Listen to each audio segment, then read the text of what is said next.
Before we dive in, viewer discretion is advised. This content is for entertainment. What happens when Hollywood's most disciplined warrior meets television's sharpest tongue in what was supposed to be a routine morning chat? What unfolds when a man who spent 4 decades perfecting the art of control finally reaches his breaking point on live television? This isn't just another celebrity interview gone wrong. This is the story of the most explosive, most devastating, most utterly unforgettable confrontation in morning television history. A moment so raw, so visceral, so completely unscripted that it left an entire studio speechless and millions of viewers with their jaws on the floor. Tom Cruise.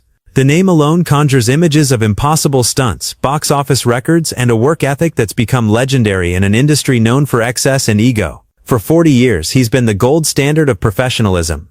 The man who does his own stunts. The actor who shows up 6 hours early. The star who treats crew members like family. A living icon who's navigated the treacherous waters of fame with grace, humility, and an iron will that's never once faltered in public. Until that morning. Until Joy Behar decided to test just how far she could push. What you're about to witness is the moment when calculated provocation met decades of accumulated pressure. When a predatory question collided with a man who'd finally had enough. When the mask of celebrity composure shattered on live television, revealing something far more powerful underneath. Raw, unfiltered truth delivered with the force of a man who'd spent a lifetime earning the right to speak it. The studio lights were bright that morning. The audience was buzzing with anticipation. The cameras were rolling and nobody, not the producers frantically working their control boards, not the other hosts arranged in their familiar semicircle, not even Joy Behar herself had any idea they were about to witness television history. This is the story of what happened when Tom Cruise erupted.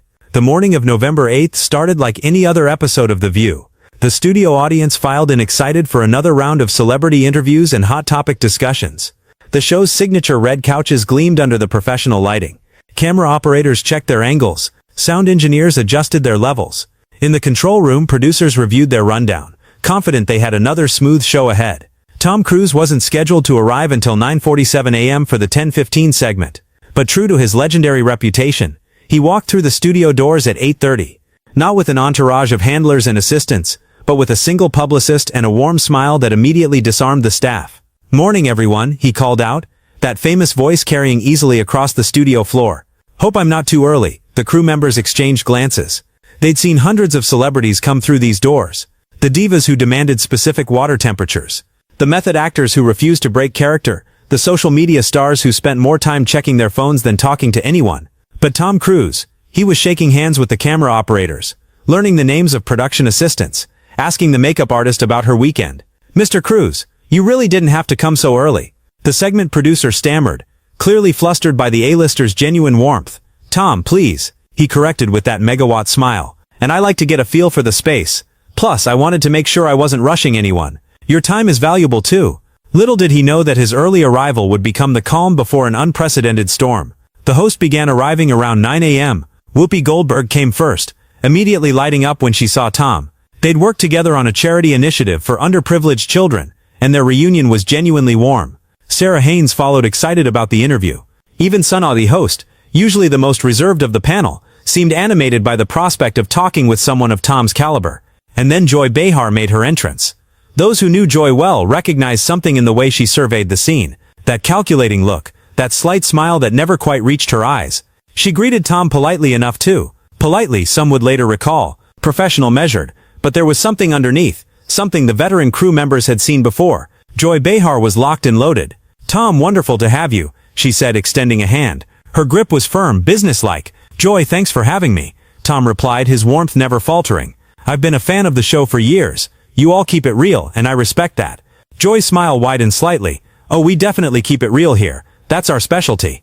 The words hung in the air just a moment too long. Whoopi glanced at Joy, something unreadable flickering across her face. But the moment passed and the pre-show bustle resumed. Tom settled into the green room, reviewing talking points with his publicist. The new film Shockwave Protocol was his passion project. A return to the hard-edged action that had made him a household name, combined with a deeper exploration of the moral cost of violence. He'd done extensive research, trained for 8 months, performed stunts that insurance companies had explicitly forbidden. At 58 years old, he was proving that dedication and discipline could defy time itself. "They'll probably ask about the stunts," his publicist mentioned, scanning her notes. "Maybe some questions about the younger cast members you're mentoring." "Standard stuff." Tom nodded, his mind already elsewhere.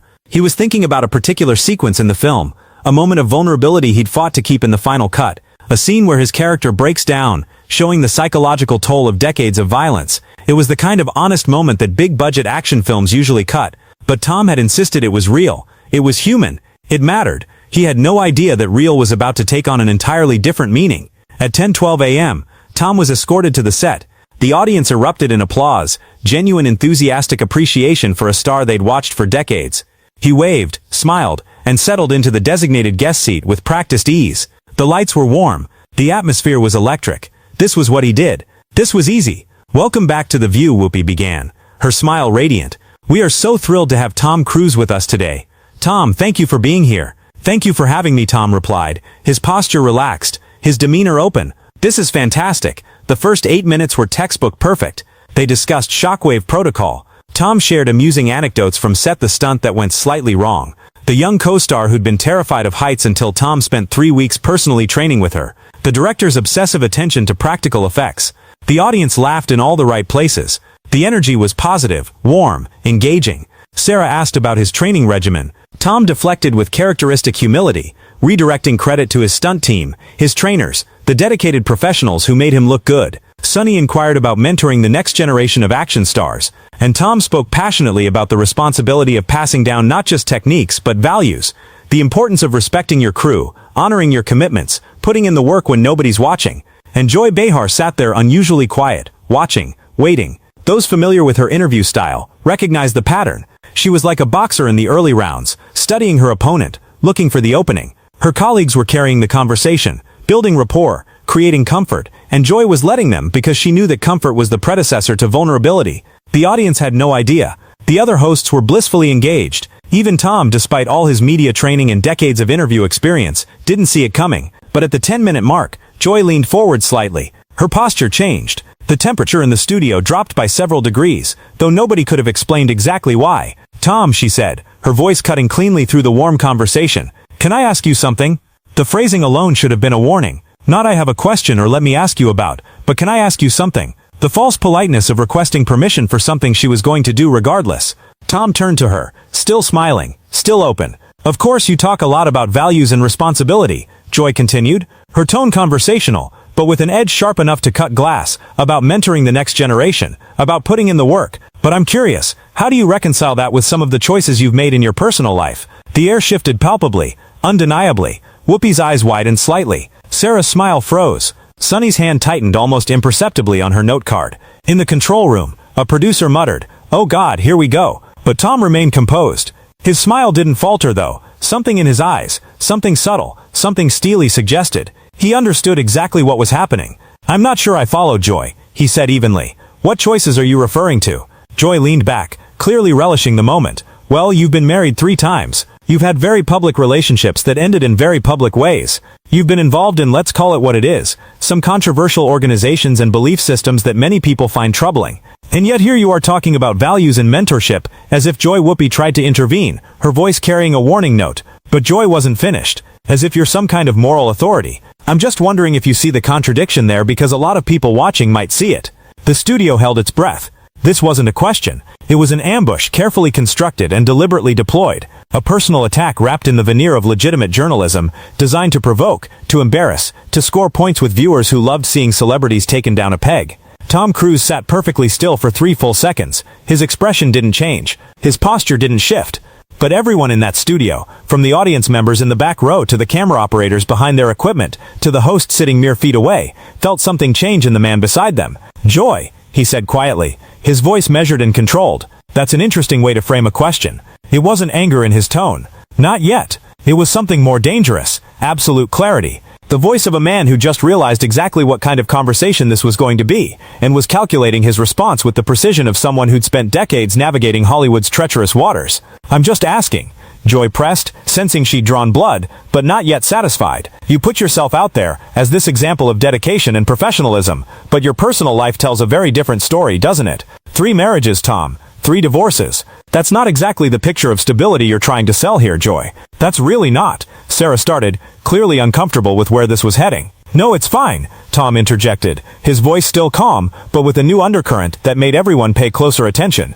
Joy wants to have a conversation about personal life versus professional conduct. I'm happy to have that conversation. He shifted in his seat slightly, turning to face Joy more directly. The movement was subtle, but it changed the entire dynamic. This was no longer a casual interview. This was a confrontation, and Tom Cruise had just accepted the challenge. First, he said, his words measured and deliberate. Yes, I've been married 3 times. Each of those marriages ended for private reasons that I've never discussed publicly, because I respect the people involved too much to turn their pain into entertainment. But let me ask you something, Joy. Do you believe that someone's marital history disqualifies them from having professional integrity? I'm not saying it disqualifies you, Joy shot back, clearly enjoying this. I'm saying there's a disconnect between the image and the reality. You can't stand there. I'm sitting. Actually, Tom interrupted, and there was the faintest edge of steel in that correction. But please continue. Joy's eyes narrowed. She wasn't used to being interrupted, wasn't used to guests who pushed back. Most celebrities either crumbled under her questioning or retreated into publicist-approved deflections. But Tom Cruise was doing neither, and she could feel her control of the situation slipping. You're involved with an organization that many people considered to be a cult. She pressed on, dropping any pretense of subtlety now. An organization with a very troubling history of stop. One word, quiet, final. Tom Cruise's demeanor had shifted. The friendly movie star was gone. In his place sat someone else entirely. Someone harder. Someone who'd survived 4 decades in an industry that chewed up and spit out lesser talents. Someone who'd finally decided that silence was no longer an option. Here's what we're really doing here. Joy, he said, his voice level but carrying an unmistakable weight. We're not having a conversation about professional conduct or personal values. What you're doing, and everyone watching knows it, is trying to score points by attacking someone's private life and religious beliefs on live television. Is that accurate? Joy opened her mouth to respond. But Tom continued, his words precise and cutting. Because if we're going to have that conversation, let's have it honestly. You want to talk about my marriages? Fine, I've been divorced. Each time was painful. Each time I tried my best and it didn't work out. I've never claimed to be perfect in my personal life, Joy, but I show up to work on time. I treat every person on every set with respect. I've never once missed a day of filming due to unprofessional behavior. I've mentored dozens of young actors and stunt performers, many of whom are now thriving in their careers. That's what I'm selling, not perfection. Professionalism. The audience was dead silent. Whoopi and Sarah exchanged glances, both clearly uncertain whether to intervene or let this play out. Sunny was frozen, her eyes wide. But Joy Behar, emboldened by years of television combat and convinced of her position's righteousness, made a fatal tactical error. She doubled down. That's a very convenient distinction, she said, her voice dripping with skepticism. Personal versus professional. But Tom, your association with what? Joy, say it clearly. What organization are you referring to? You know exactly what I'm talking about. I do, but I want everyone watching to understand exactly what you're doing here. You're attacking my religious beliefs on live television in front of millions of people. Because it plays well with your audience, doesn't it? Because it's easy. Because I'm sitting here and you've got home court advantage, and your producers probably thought this would make great television. Tom's voice had risen slightly, not in volume, but in intensity. Each word was precise, each sentence a surgical strike. You want to question my professional conduct? Show me one person, one crew member, one co-star, one director, who say I've ever been anything less than completely committed and respectful on set. You want to discuss my personal life? Okay, but then let's discuss yours too, Joy. Let's talk about everyone's messy divorces and private struggles and the things we'd all rather keep private. Or we can recognize that maybe, just maybe, attacking someone's deepest personal beliefs for entertainment purposes is exactly the kind of thing that makes people distrust media. Joy's face had gone slightly red. She was a veteran of 1,000 television battles, but something about Tom Cruise's controlled intensity was throwing her off balance.